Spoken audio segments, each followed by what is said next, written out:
Kali ini kita belajar penyimpanan dan penataan bahan kimia menurut tingkat kelompoknya. Tujuan pembelajarannya dengan diketahui pernyataan bahan kimia, siswa menata bahan kimia tersebut berdasarkan kelompoknya secara benar. Apa yang terjadi jika bahan kimia tidak ditata dengan benar? Maka akan sangat berbahaya sekali karena sifat dari bahan kimia ada yang mudah bereaksi dengan yang lain, bisa beracun apabila berdekatan dengan yang lain dan sebagainya. Bahkan bila berdekatan dengan yang lain bisa meledak. Maka sifat-sifat tertentu dari bahan kimia harus diketahui sehingga dapat ditata dengan baik, benar, sehingga menjadikan bahan kimia kita menjadi aman. Kemudian, penyimpanan dan penataan bahan kimia radioaktif. Bahan kimia radioaktif, lambangnya seperti ini, radioaktif, harus disimpan di suatu tempat yang terawasi dan terjaga keamanannya dari kehilangan oleh orang yang tidak bertanggung jawab. Pada tempat penyimpanan harus dituliskan kata hati-hati bahan radioaktif. Kemudian catat jumlah nyata dan perhatikan batas jumlah penyimpanan yang diperbolehkan. Hubungi Radiation Safety Officer untuk memperoleh informasi rinci tentang penggunaan dan penyimpanan bahan radioaktif tersebut. Jadi, bahan radioaktif merupakan bahan yang berbahaya sekali sehingga kemungkinan tidak diperbolehkan suatu instansi atau tempat memiliki bahan radioaktif kecuali dengan alasan-alasan tertentu. Ini adalah bahan-bahan radioaktif yang berwarna merah, kemudian ungu, kemudian yang kuning. Ini adalah bahan-bahan radioaktif seperti ini Fr, Ra, dan seterusnya dengan tingkat keradioaktivitas sendiri-sendiri. Kemudian bagaimana penyimpanan dan penataan bahan kimia yang reaktif? Bahan kimia reaktif dikategorikan sebagai bahan yang bereaksi sendiri atau berpolimerisasi atau bergabung dengan yang lain menghasilkan api atau gas toksik ketika ada perubahan tekanan atau suhu, gesekan atau kontak dengan uap lembab. Bahan kimia reaktif dikelompokkan menjadi bahan kimia piroforik, eksplosif, pembentuk peroksida, dan reaktif terhadap air. Bahan reaktif piroforik adalah bahan yang dapat terbakar ketika kontak dengan udara pada suhu kurang dari 54,44 derajat Celcius. Bahan kimia piroforik ada yang berupa padatan seperti fosfor, cairan seperti tributil aluminium, atau gas seperti silan.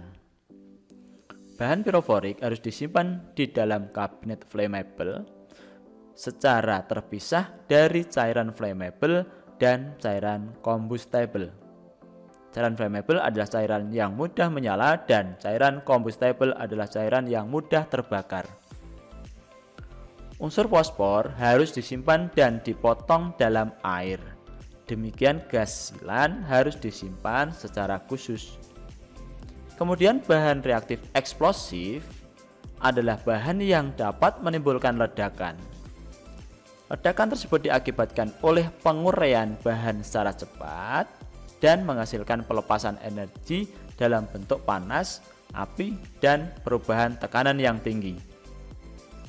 Faktor yang menunjang timbulnya ledakan dari bahan kimia di laboratorium di antaranya kandungan oksigen senyawa, beberapa peroksida, misalnya benzol peroksida kering, dan oksidator kuat lainnya mudah meledak. Gugus reaktif, beberapa senyawa seperti hidrazin memiliki gugus oksidatif dan reduktif, sehingga sangat tidak stabil. Beberapa senyawa nitro seperti TNT atau trinitrotoluen, azid, asam pikrat kering juga mudah meledak. Bahan reaktif pembentuk peroksida Contohnya adalah beberapa ether dan senyawa sejenis yang cenderung bereaksi dengan udara dan cahaya membentuk senyawa peroksida yang tidak stabil. Contohnya adalah paradioksan, etil ether, tetrahidrofluoran, astaldehid, dan sikloheksena. Bahan-bahan kimia ini menimbulkan bahaya, maka harus diperhatikan dalam penyimpanannya, yaitu simpan bahan kimia pembentuk peroksida dalam botol tertutup rapat atau tidak kontak dengan udara atau dalam wadah yang tidak terkena cahaya, biasanya menggunakan botol berwarna coklat. Berikan label pada wadah tentang tanggal terima dan dibuka bahan tersebut. Uji secara periodik 3 atau 6 bulan terjadinya pembentukan peroksida. Buanglah peroksida yang telah dibuka setelah 3 sampai 6 bulan. Buanglah wadah bahan kimia pembentuk peroksida yang tidak pernah dibuka sesuai batas kadaluarsa yang diberikan pabrik atau 12 bulan setelah diterima. Ini adalah bahan reaktif pembentuk peroksida yang limitnya adalah 3 bulan. Dan ini adalah bahan pembentuk peroksida dengan limit 6 bulan. Kemudian bahan reaktif yaitu bahan yang reaktif dengan air. Bahan ini terjadi apabila kontak dengan udara lembab saja akan menghasilkan senyawa toksik atau beracun dan flammable, mudah menyala atau gas yang mudah meledak. Misalnya hipoklorit dan logam hidrida. Penyimpanannya yaitu harus dijauhkan dari sumber air. Jangan menyimpannya di bawah atau di atas bak cuci dan seterusnya. Gunakan pemadam api dengan bahan kimia kering apabila terjadi kebakaran dengan bahan ini. Simpan dalam desikator yang diisi dengan silika gel. Penyimpanan dan penataan bahan kimia korosif. Bahan kimia korosif terdiri dari 2 macam, yaitu asam dan basa. Penyimpanan bahan kimia korosif jangan sampai bereaksi dengan tempat penyimpanannya, yaitu lemari rak dan kabinet. Biasanya lemari tempat penyimpanannya tidak lemari logam karena mudah berkarat. Perhatikan bahwa di antara bahan korosif dapat bereaksi hebat. Contohnya adalah asam sulfat atau asam-asam pekat lainnya sehingga dapat mengganggu kesehatan pengguna. Untuk keperluan penyimpanan, asam-asam yang berwujud cairan diklasifikasikan menjadi 3 jenis, yaitu asam-asam organik, asam mineral oksidator. Ini adalah lambang dari bahan korosif. Bahan korosif asam, panduan penyimpanannya adalah sebagai berikut. Yang pertama, pisahkan asam-asam tersebut dari basa atau logam aktif seperti natrium, kalium, kalsium, magnesium, dan lain-lain. Pisahkan asam-asam organik dari asam mineral dan asam mineral oksidator. Penyimpanan asam organik biasanya diperbolehkan dengan cairan flammable atau combustible. Pisahkan asam dari bahan kimia yang dapat menghasilkan gas toksik dan dapat menyala seperti natrium cyanida, besi sulfida, kalsium karbida, dan lain-lain. Gunakan wadah sekunder untuk menyimpan asam itu atau gunakan botol bawaannya ketika dipindahkan ke luar lab. Simpanlah botol asam pada tempat dingin atau kering dan jauhkanlah dari sumber panas atau tidak terkena langsung cahaya matahari. Simpanlah asam dengan botol besar pada kabinet atau lemari rak asam. Botol besar disimpan pada rak lebih bawah daripada botol yang lebih kecil, yaitu diletakkan di bagian atas. Simpanlah wadah asam pada wadah sekunder seperti bagi plastik untuk menghindari cairan yang tumpah atau bocor. Bagi plastik atau panci kue dari Pirek, lagi pula harganya murah. Khusus asam perklorat harus disimpan pada wadah gelas atau porselen dan jauhkan dari bahan kimia organik. Jauhkan asam oksidator seperti asam sulfat pekat dan asam nitrat dari bahan flammable atau combustible. Bahan korosif basa. Penyimpanan bahan korosif basa padatan atau cairan seperti amonium hidroksida, kalsium hidroksida, kalium hidroksida, natrium hidroksida harus dilakukan sebagai berikut. Yang pertama, pisahkan basa dari asam, logam aktif, bahan eksplosif, peroksida organik, dan bahan flammable. Simpan larutan basa anorganik dalam wadah polietilen, yaitu plastik. Tempatkan wadah larutan basa dalam bagi plastik untuk menghindari pecah atau kebocoran. Simpanlah botol-botol besar larutan basa dalam lemari rak atau kabinet yang tahan korosif. Jadi jangan logam. Botol besar disimpan pada rak lebih bawah daripada botol kecil. Bahan korosif asam dan basa penyimpanannya seperti ini. Ada wadah primer, wadah aslinya, dan wadah sekunder yaitu bagi plastiknya yang disimpan pada lemari atau kabinet.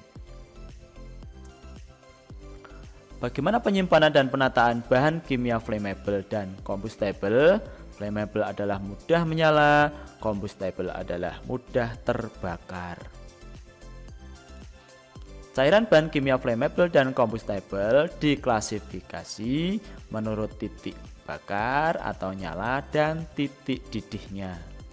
Titik bakar dinyatakan sebagai suhu minimum cairan untuk menghasilkan uap yang cukup sehingga dapat terbakar ketika bercampur dengan udara.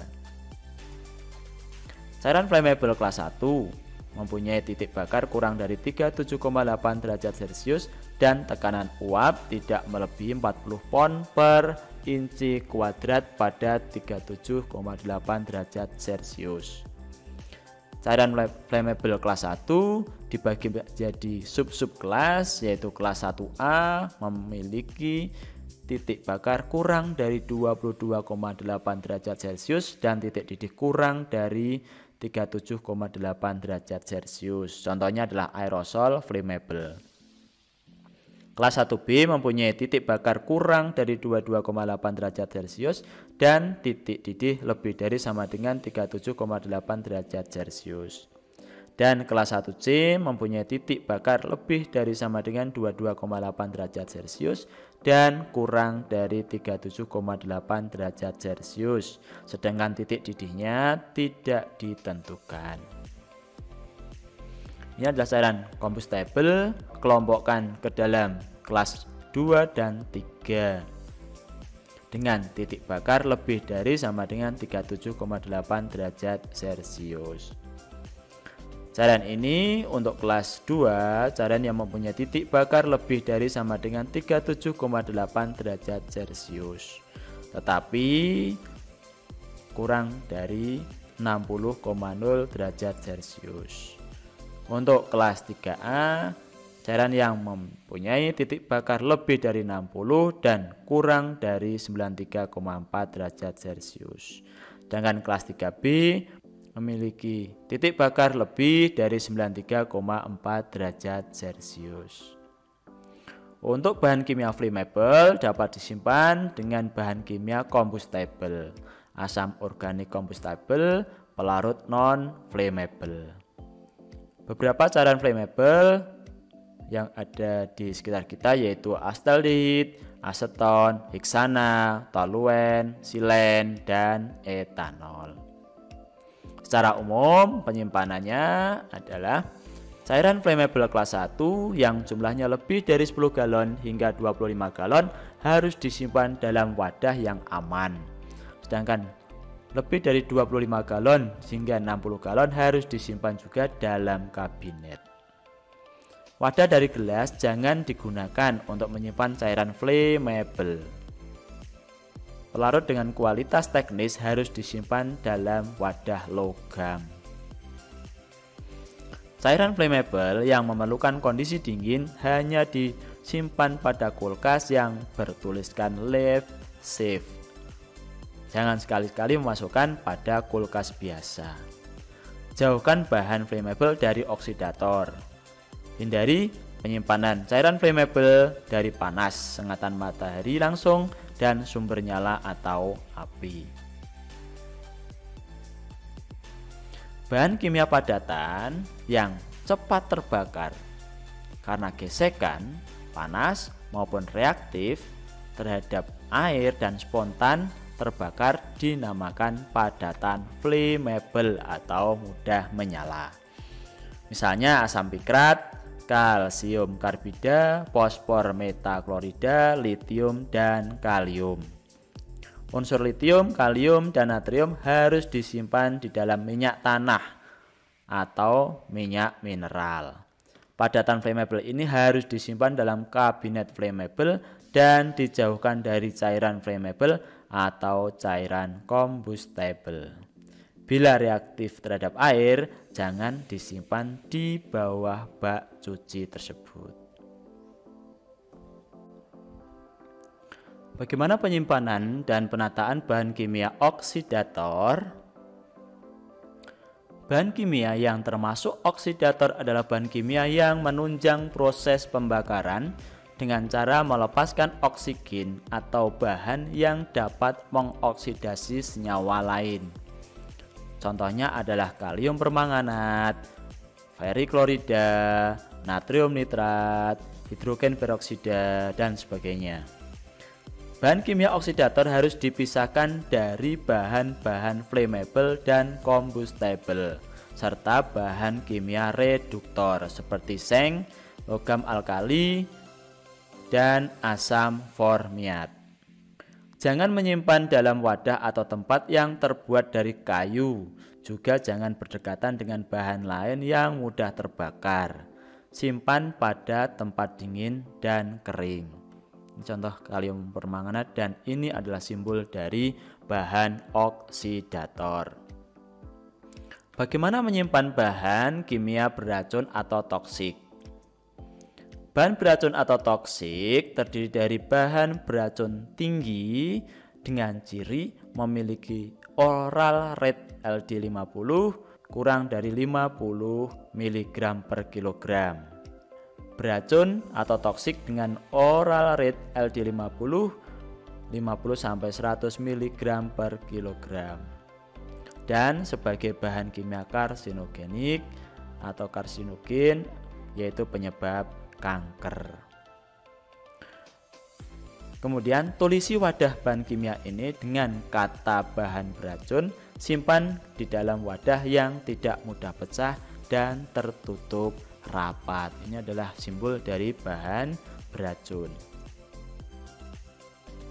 Ini adalah bahan kimia beracun atau toksik dan bisa digantikan dengan bahan yang lain yang memiliki sifat hampir sama, yaitu kloroform dengan heksan dan sebagainya. Ini adalah bahan bersifat karsinogenik atau penyebab kanker, ada asbestos, benzen, etil oksida, dan sebagainya. Bagaimana penataan dan penyimpanan bahan kimia sensitif cahaya?